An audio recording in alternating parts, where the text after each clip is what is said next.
প্রায় 4000 বছর আগে একটা শহর ছিল যেখানে ছিল মডার্ন ড্রেনেজ সিস্টেম, বাথরুম এবং ওয়াটার ম্যানেজমেন্ট।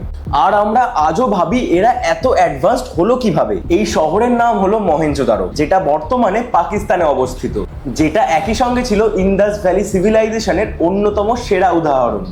আপনারা ভাবলে অবাক হবেন যে এখানে রাস্তা বানানো হতো পরিকল্পনা করে এবং নোংরা জল চলে যেত কভার্ড ড্রেনের ভেতর দিয়ে, আর সেই সঙ্গে জল আসতো নলকূপ দিয়ে।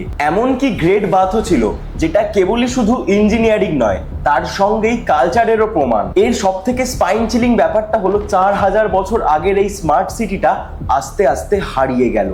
গবেষকরা বরং মনে করেন বারবার বন্যা, নদীর পরিবর্তন এবং অর্থনৈতিক ও পরিবেশগত চাপই হতে পারে এর পতনের কারণ। তবুও এর শেষ উত্তরটা আজও আমাদের সকলের কাছেই অজানা। আর এটা বলতেই হচ্ছে যে কখনো কখনো ইতিহাস ধ্বংসের শব্দ করে না, চুপচাপ অদৃশ্য হয়ে যায়, আর মহেঞ্জোদারো সভ্যতা তারই প্রমাণ।